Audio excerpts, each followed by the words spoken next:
At 1:52 p.m., in the Sea of Japan, the sky was clear, the water calm, and the world looked peaceful. Beneath that calm, however, something catastrophic was about to unfold. One American warship, the USS John Finn, an Aegis-class destroyer carrying just 300 sailors, was sailing through international waters on a routine patrol. Nothing about this mission was supposed to be historic. Nothing about this day was supposed to change the balance of global power. But on the North Korean coast, hidden behind mountains and concrete bunkers, missile launch crews were preparing weapons designed to end cities, and they were aiming them not at a country, but at this single ship. The USS John Finn was one of the most advanced warships ever built. Its Aegis combat system, combined with the SPY-6 radar, could see targets hundreds of kilometers away. It was designed not just to fight aircraft or ships, but to defeat ballistic missiles in space. That day, its mission was simple: monitor North Korean missile activity and maintain a visible American presence in the region. But Pyongyang had a different plan. North Korea had been threatening missile tests for weeks. But what U.S. intelligence saw that morning was different. 2H. Hasang-15 intercontinental ballistic missiles, the most powerful weapons in North Korea's arsenal, were being rolled out of underground hangars near Pyongyang. These were not short-range rockets. These were nuclear, capable ICBMs designed to reach the United States, but the launch pads were not angled toward the Pacific. They were aimed southeast, toward the Sea of Japan.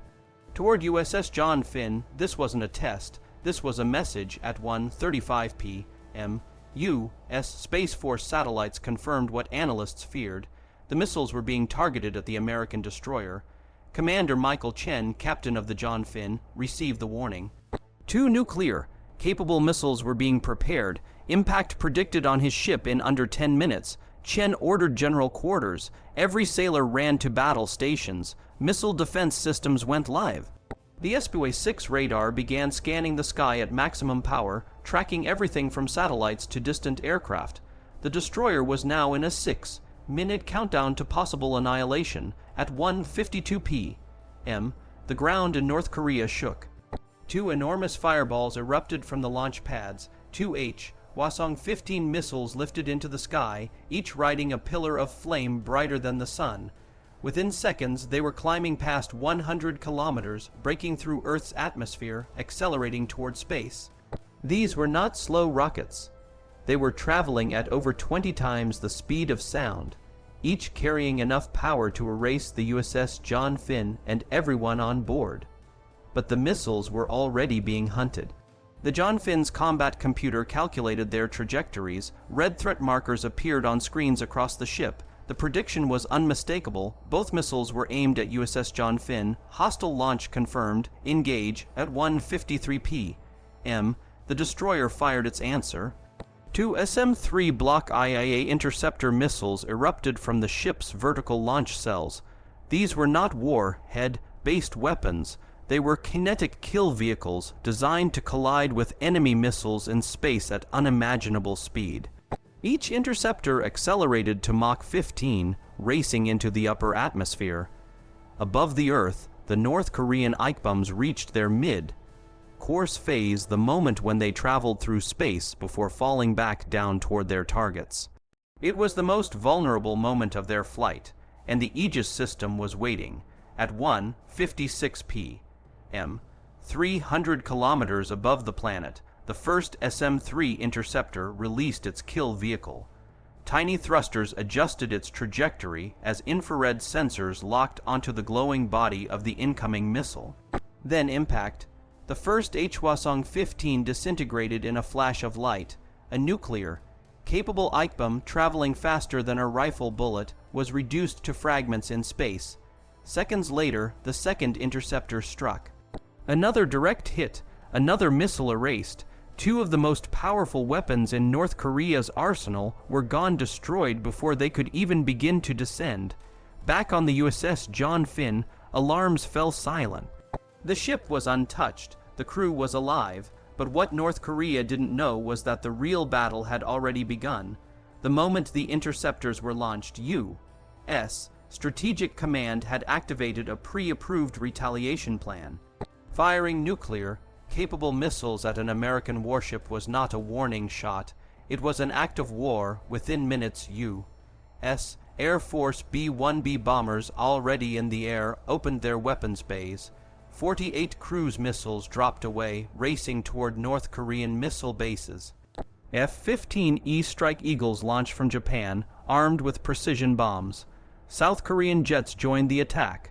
Beneath the ocean, the submarine USS Michigan fired 60 Tomahawk cruise missiles toward North Korea's missile infrastructure. In total, 284 precision weapons were on their way at 2:12 p.m. North Korea's air defense radars went dark as American anti-radiation missiles destroyed them. Moments later, the first cruise missiles struck. Launch sites vanished in fireballs, missile factories collapsed, underground bunkers were penetrated, command centers were wiped off the map by 2:28 p.m. Just 36 minutes after North Korea fired its first missile, 11 major ICBM facilities were destroyed. Storage bunkers holding additional Hasang-15 missiles were collapsed. Assembly plants were reduced to rubble. Launch control centers were gone. North Korea's ability to threaten the world with intercontinental missiles had been set back 5 to 7 years in under an hour. The USS John Finn continued its patrol untouched. 2 ICBMs fired, 2 ICBMs destroyed, an entire missile program erased. North Korea had tried to use nuclear terror to intimidate a single American warship. Instead, it proved something far more dangerous, that Aegis-equipped destroyers can defeat ICBMs in space, and that firing them triggers a response that destroys everything behind the launch. That day, in 6 minutes, North Korea lost its missiles, and in 36 more, it lost its future. The Sea of Japan was calm. On the afternoon, it nearly became a nuclear battlefield. At 1:52 p.m., waves rolled quietly beneath the USS John Finn, an American Aegis destroyer conducting what should have been a routine patrol. 300 sailors stood watch, unaware that on the Korean peninsula, 2 nuclear-capable missiles were being fueled for launch, not toward distant test zones, but directly toward their ship. Deep inside a hardened command bunker outside Pyongyang, North Korean missile officers had made a bold and catastrophic decision. Instead of firing their Hasang-15 intercontinental ballistic missiles into empty ocean, they aimed them at a U.S. Navy destroyer. The goal was not destruction alone, it was humiliation. If the missiles hit, North Korea would prove that even America's most advanced warships were vulnerable to nuclear-class weapons. 1 ship, 300 sailors, a global message at 1:48 p.m. U.S. Space Force satellites detected the launch countdown. Infrared sensors saw the missile engines warming. Trajectory software confirmed the unthinkable. Both ICBMs were aimed at the USS John Finn. Within minutes, those missiles would leave the ground, climb into space, and come screaming down toward an American ship. On the bridge of the John Finn, Commander Michael Chen received the alert. 2 hostile ballistic missiles were being prepared. He had minutes to react. Chen ordered general quarters. Steel doors slammed shut. Missile crews raced to their stations. The destroyer's SPY-6 radar activated at full power, sweeping the sky for the faintest trace of danger. At 1:52 p.m., the sky over North Korea erupted. 2 towering fireballs tore upward as the Hasang-15 missiles ignited. Each missile was over 70 feet tall, capable of carrying a nuclear warhead across continents. They punched through the clouds, through the atmosphere, and into space, accelerating to more than 20 times the speed of sound. But the USS John Finn was already tracking them. The Aegis combat system calculated impact points. Both missiles were heading directly toward the destroyer. 6 minutes to impact. Hostile launch confirmed. Engage. At 1:53 p.m., the ship fired its defense. 2 SM-3 Block IA interceptors launched straight into the sky. These were not explosive weapons. They were pure kinetic energy designed to smash into enemy missiles at orbital speeds.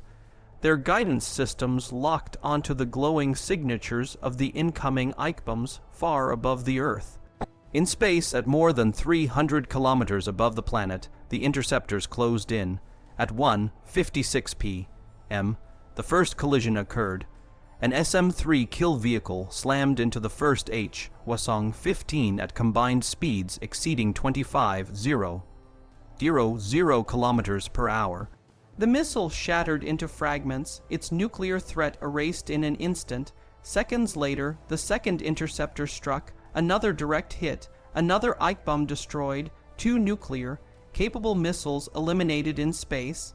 On board the John Finn, the screens went clear. No impacts, no damage, no casualties. The ship had survived a nuclear-class attack. But while the interceptors were still flying, a far larger operation had already begun. The moment North Korea launched those missiles, U.S. Strategic Command activated Operation Steel Rain. This was not a symbolic response. This was a total dismantling of North Korea's missile program. 2 B-1B Lancer bombers, already airborne over the Sea of Japan, received the strike order. Their bomb bays opened, releasing 48 Jasmir stealth cruise missiles. Each one locked onto pre-programmed targets, missile factories, launch sites, fuel depots, and command centers. At the same time, F-15E Strike Eagles took off from Japan, armed with precision guided bombs. South Korean F-15K fighters joined them. Beneath the waves, the submarine USS Michigan launched 60 Tomahawk cruise missiles toward North Korea's interior. In less than 5 minutes, nearly 300 precision weapons were on their way.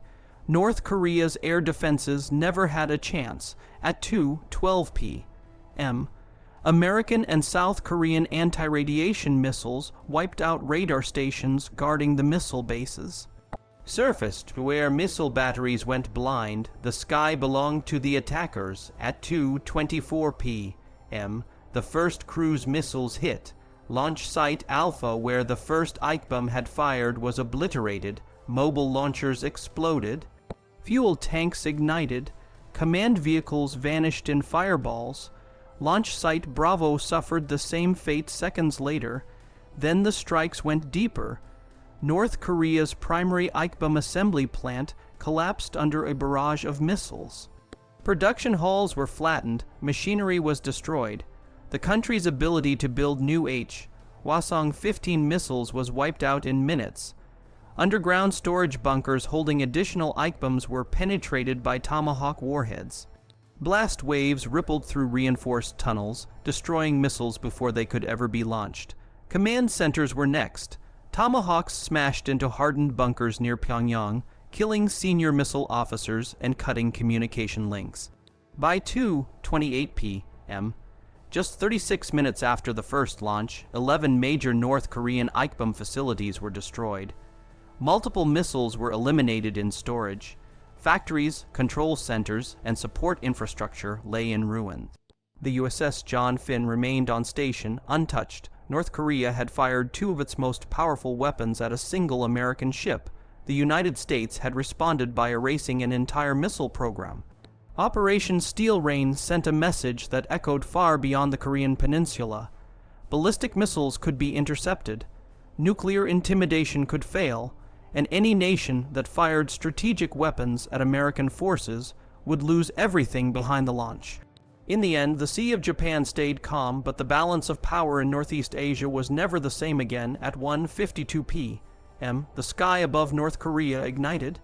2 towering pillars of flame ripped upward as Pyongyang launched its most powerful weapons, Hasang-15 intercontinental ballistic missiles, not toward empty ocean, not toward distant targets, but toward a single American warship, the USS John Finn, cruising in international waters of the Sea of Japan. 300 sailors were suddenly in the crosshairs of nuclear-capable fire.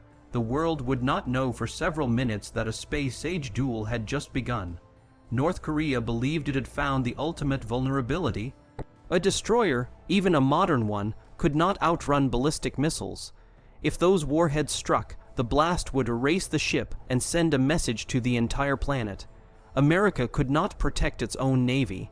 But what Pyongyang failed to understand was that the USS John Finn was not just a ship. It was a missile defense fortress. Minutes before the launch, U.S. satellites detected the fueling of 2 ICBMs. Trajectory modeling revealed a horrifying truth. The missiles were not aimed at Japan or Guam. They were pointed directly at the destroyer's patrol box.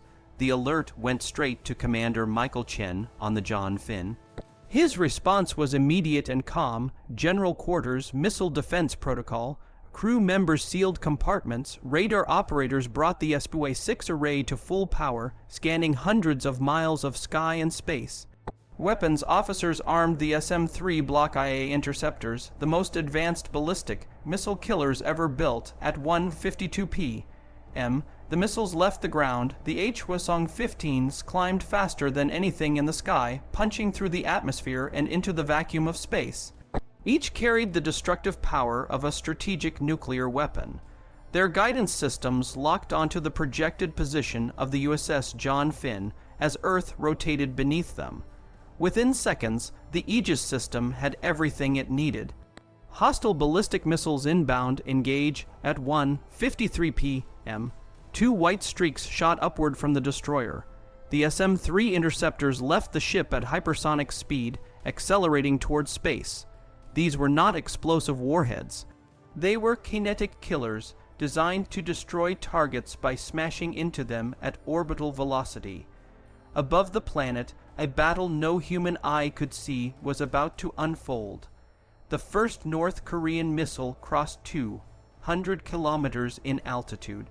The interceptor's kill vehicle separated, using tiny thrusters to align itself. Infrared sensors locked onto the glowing heat of the ICBM. At 1:56 p.m., the first impact occurred. Traveling at a combined speed of over 25,000 kilometers per hour, the interceptor slammed into the missile. There was no fireball, only a violent release of energy as the ICBM disintegrated into thousands of fragments. Seconds later, the second interceptor struck its target. Both nuclear, capable missiles were gone. Debris rained harmlessly into the Pacific. The USS John Finn was untouched. But while the missiles were being destroyed in space, something far larger was already moving toward North Korea. The instant Pyongyang launched those ICBMs, U.S. Strategic Command authorized a full counterstrike. North Korea had crossed the ultimate red line by firing strategic weapons at an American warship. 2 B-1B Lancer bombers already loitering in the region received the order. Their bomb bays opened, releasing 48 stealth cruise missiles toward North Korea's missile infrastructure. At the same time, F-15E Strike Eagles launched from Japan. South Korean F-15Ks followed, fully armed. Under the sea, the USS Michigan prepared its own contribution. A converted ballistic missile submarine, it carried more than 100 Tomahawk cruise missiles. At 2:02 p.m., 60 of them erupted from beneath the waves. Nearly 300 precision-guided weapons were now racing toward North Korea. Before the first missile struck, American and South Korean jets destroyed North Korean radar and air defense systems. Anti-radiation missiles homed in on every emitting signal. The sky went blind, then the hammer fell. The first wave hit the ICBM launch sites. Mobile launchers vanished in explosions, fuel trucks erupted, command trailers disintegrated. The 2 locations that had fired on the USS John Finn ceased to exist. Next came the factories. North Korea's primary ICBM assembly plant was reduced to rubble. Missile casings, guidance systems, and engine components were buried under collapsed concrete. The country's ability to build new Hasang-15s was destroyed in minutes. Underground storage bunkers were penetrated by Tomahawks designed to break through reinforced earth. Multiple ICBMs stored inside were annihilated before they could ever be used. Command centers were next. Cruise missiles punched into hardened bunkers, killing senior missile officers and severing communications. The strategic rocket force was effectively decapitated. By 2:28 p.m., just 36 minutes after North Korea launched, its Western ICBM network was gone. 11 major facilities destroyed, multiple missiles eliminated in storage, launch infrastructure erased, command and control shattered. The USS John Finn continued its patrol. Not a single sailor had been harmed. The message was devastatingly clear. North Korea had attempted to intimidate the United States with nuclear-class weapons. In return, it lost years of strategic capability in less than an hour. The world never saw the battle in space. No cameras captured the intercepts. No witnesses watched the kill vehicles collide with the ICBMs high above Earth. But the consequences were visible from orbit. Craters where launch sites once stood. Collapsed factories, silent command bunkers, and one American destroyer sailing calmly through the Sea of Japan. This was Operation Steel Rain, a 6-minute war in space, a 36-minute collapse of a missile empire, and a reminder to every nation on Earth that firing strategic weapons at U.S. forces does not lead to victory, it leads to annihilation.